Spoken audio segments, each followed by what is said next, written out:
अस्सलाम वालेकुम स्टूडेंट्स। आज हम चैप्टर 6 स्टार्ट कर रहे हैं, दैट इज़ इक्विलिब्रिया, जिसका पहला टॉपिक है रिवर्सिबल एंड इरिवर्सिबल चेंजेस। इस टॉपिक के अंदर हम रिवर्सिबल रिएक्शंस भी देखेंगे और इरिवर्सिबल रिएक्शंस को भी देखेंगे। सबसे पहले बात कर लेते हैं इरिवर्सिबल रिएक्शंस। देखें, किसी भी केमिकल रिएक्शन को स्टार्ट करवाने के लिए हमारे पास रिएक्टेंट्स का होना ज़रूरी है। रिएक्टेंट्स आपस में रिएक्ट करते हैं और वो प्रोडक्ट बना देते हैं। अब सवाल ये पैदा होता है कि वो रिएक्शन कब तक जारी रहेगा। वो रिएक्शन तब तक जारी रहेगा जब तक सारे के सारे रिएक्टेंट्स या उनमें से कोई एक रिएक्टेंट भी ख़त्म ना हो जाए। कोई एक रिएक्टेंट भी अगर ख़त्म हो गया तो रिएक्शन हमारा स्टॉप हो जाता है। In a chemical reaction the reactants react to give the products. किसी भी केमिकल रिएक्शन में रिएक्टेंट्स आपस में रिएक्ट करके प्रोडक्ट बनाते हैं। The reaction will continue. Reaction कब तक जारी रहता है? until all the reactants, जब तक सारे के सारे reactants और one of the reactants is converted into product, या उनमें से कोई एक reactant भी product के अंदर convert होके ख़त्म हो चुका है तब वो reaction stop हो जाएगा।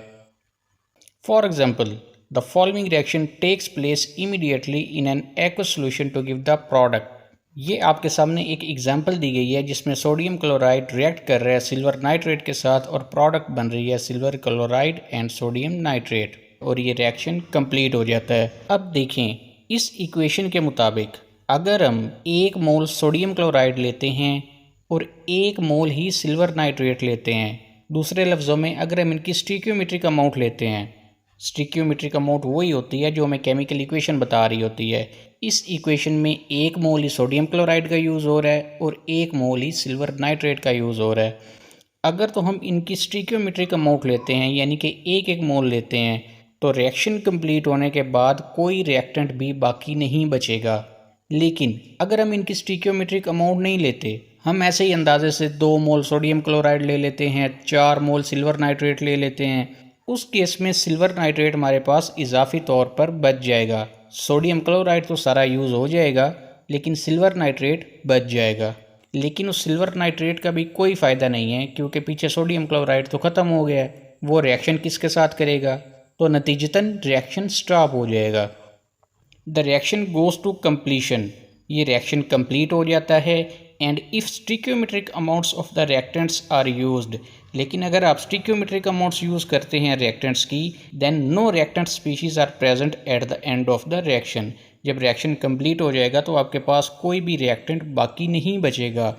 सच a reaction is an irreversible reaction.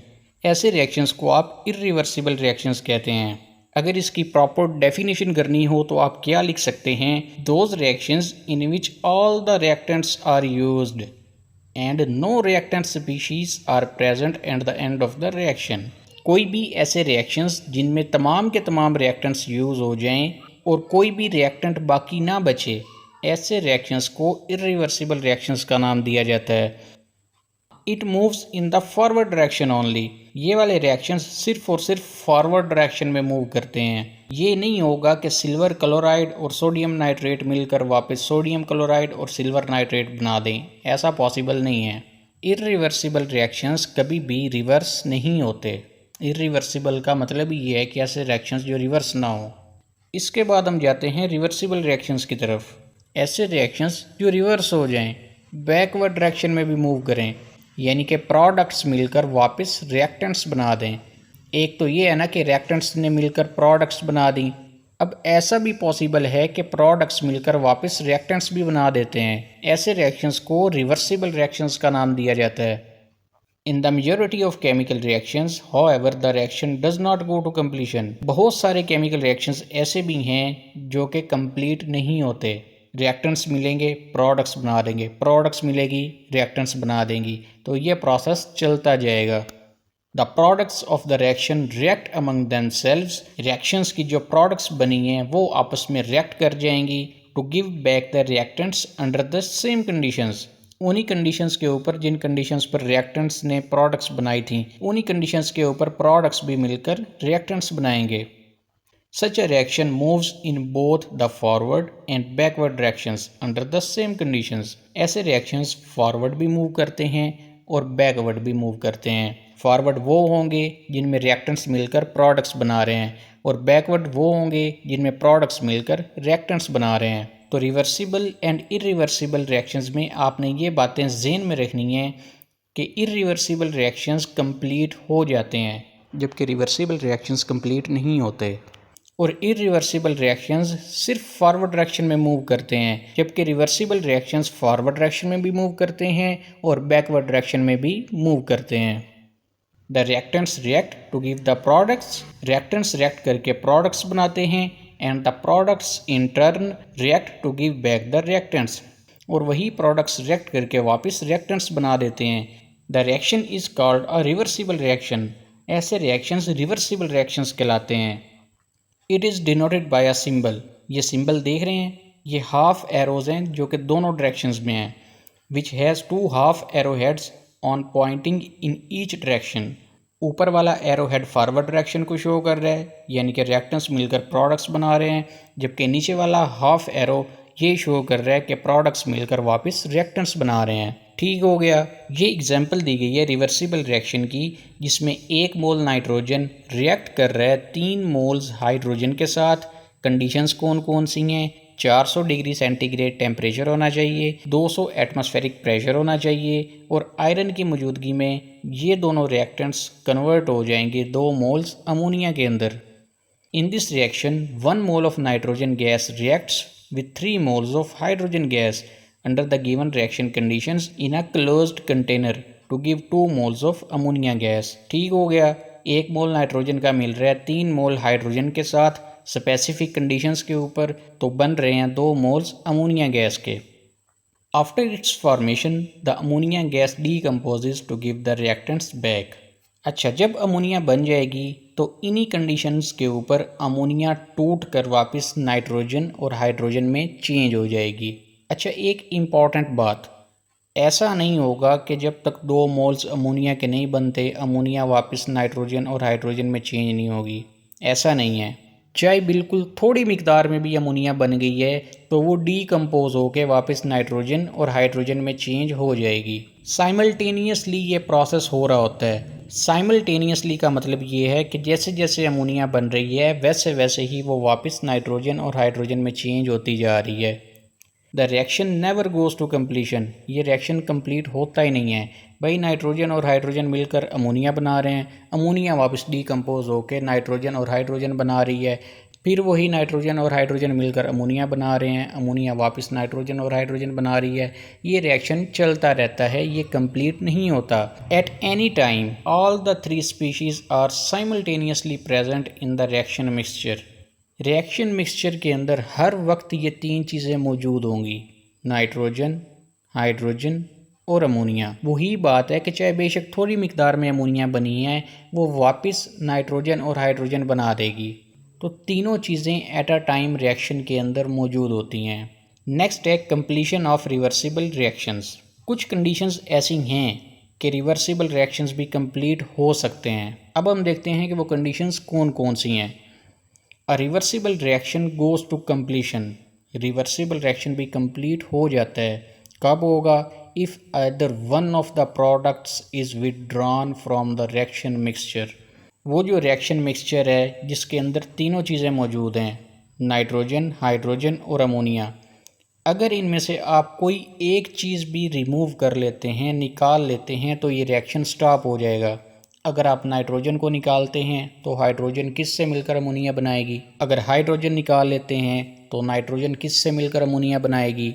बिल्कुल इसी तरह अगर आप अमोनिया को निकाल लेते हैं तो पीछे से डीकम्पोज होकर वापस नाइट्रोजन और हाइड्रोजन कौन बनाएगा? इस तरह तीनों में से आप कोई एक भी रिमूव कर लेंगे तो ये रिएक्शन स्टॉप हो जाएगा। और being a gas escape into the atmosphere, अगर आप कोई रिएक्शन करवा रहे हैं किसी बंद कंटेनर के अंदर, फिर तो तमाम रिएक्टेंट्स मौजूद रहेंगे कंटेनर के अंदर ही।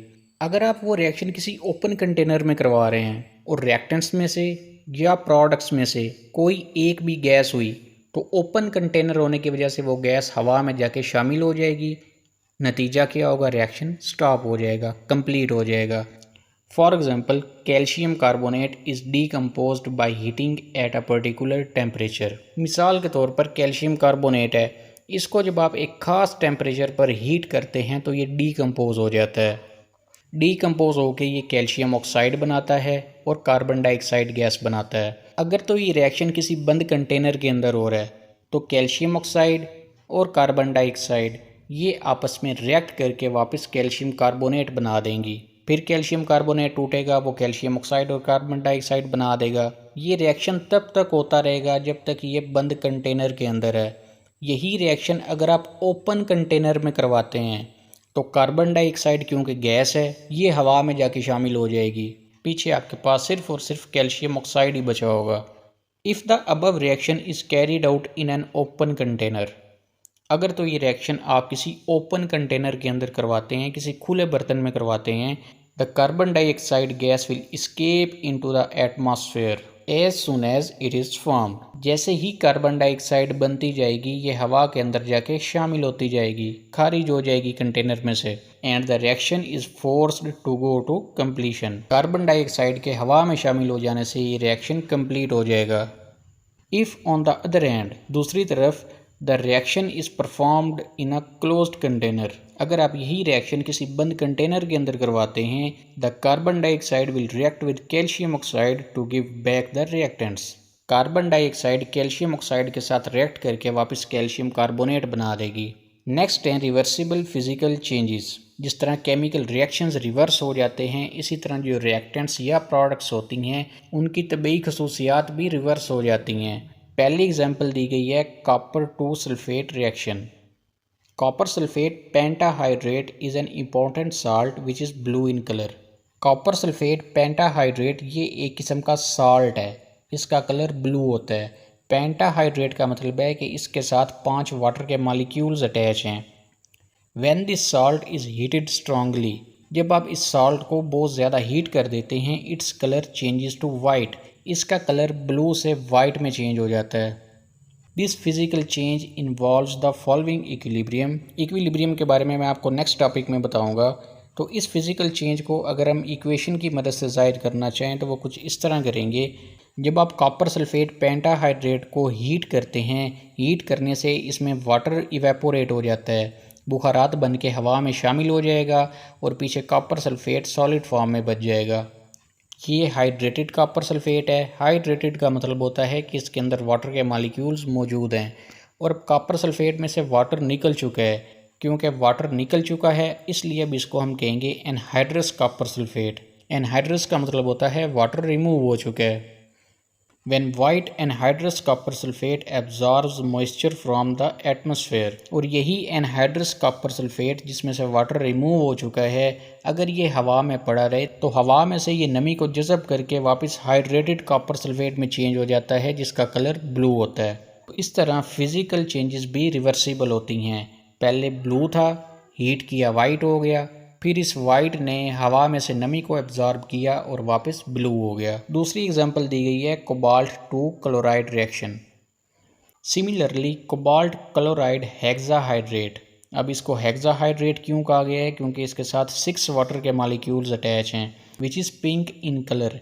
इसका कलर पिंक होता है। When heated is converted into anhydrous copper chloride which is blue in color। इस पिंक कलर वाले कोबाल्ट क्लोराइड हेक्साहाइड्रेट को जब आप हीट करेंगे तो वाटर के मॉलिक्यूल्स वेपर्स में कन्वर्ट होकर हवा में शामिल हो जाएंगे और पीछे कोबाल्ट क्लोराइड बच जाएगा जिसका कलर ब्लू होता है। इस इक्वेशन को देखें ज़रा, ये इक्वेशन बुक में ज़रा उल्टी लिख दिया इन्होंने। आप राइट साइड से स्टार्ट करें। कोबाल्ट क्लोराइड हेक्साहाइड्रेट, इसका कलर पिंक होता है, 6 वाटर के मॉलिक्यूल्स अटैच हैं इसके साथ। जब आप इसको हीट करेंगे, अभी स्ट्रांगली हीट नहीं किया, थोड़ा सा हीट किया है, तो इसमें से 4 वाटर के मॉलिक्यूल्स निकल गए हैं। 4 वाटर के मॉलिक्यूल्स निकलने से पीछे 2 मॉलिक्यूल्स वाटर के बचे हैं। अब ये कोबाल्ट क्लोराइड डाईहाइड्रेट है जिसका कलर पर्पल है। जब आप इसको मज़ीद हीट करेंगे तो ये वाटर के 2 मॉलिक्यूल्स भी निकल जाएंगे। जब ये दोनों मॉलिक्यूल्स निकल जाएंगे, पीछे सॉलिड फॉर्म में कोबाल्ट क्लोराइड बच जाएगा, जिसको हम एनहाइड्रस कोबाल्ट क्लोराइड कहते हैं। इसका कलर ब्लू होता है। अब आप वापस चल पड़ें। जब ये anhydrous cobalt chloride blue colour का ये थोड़ी सी नमी एब्जॉर्ब करता है हवा के अंदर से, तो ये कोबाल्ट क्लोराइड डाईहाइड्रेट में चेंज हो जाता है। इसका कलर पर्पल हो जाएगा। ये डाईहाइड्रेटेड कोबाल्ट क्लोराइड जब हवा में से मज़ीद मॉइस्चर को, नमी को एब्जॉर्ब करेगा तो ये कोबाल्ट क्लोराइड हेक्साहाइड्रेट में चेंज हो जाएगा जिसका कलर पिंक है। पिंक से पर्पल, पर्पल से ब्लू, फिर वापस ब्लू से पर्पल, पर्पल से पिंक। तो इस तरह ये फिजिकल चेंजेस भी रिवर्सिबल होती हैं। क्लियर हो गया? In the reverse reaction the anhydrous cobalt chloride absorbs less moisture. Reverse reaction में ये जो एनहाइड्रस कोबाल्ट क्लोराइड है ब्लू कलर का, ये थोड़ी सी मॉइस्चर एब्जॉर्ब करता है। जब ये थोड़ी सी मॉइस्चर एब्जॉर्ब करेगा, it is first converted into a dihydrate. ये सबसे पहले डाईहाइड्रेट में चेंज होगा which is purple in colour, जिसका कलर पर्पल है। This dihydrate then further absorbs 4 more water molecules. ये डाईहाइड्रेट मज़ीद 4 वाटर के मालिक्यूल्स को एब्जॉर्ब कर लेता है। एब्जॉर्ब करने के बाद क्या होता है? To become a hexahydrate. ये हेक्साहाइड्रेट में चेंज हो जाता है which is pink in colour, जिसका कलर पिंक होता है। तो यही था आज का topic reversible and irreversible changes का। उम्मीद करता हूँ कि आपको इसकी समझ आ गई होगी। फिर भी कोई कन्फ्यूजन है तो आप कमेंट्स में पूछ सकते हैं। नेक्स्ट इंशाल्लाह हम डायनामिक इक्विलिब्रियम को डिस्कस करेंगे। टेक केयर, अल्लाह हाफिज़।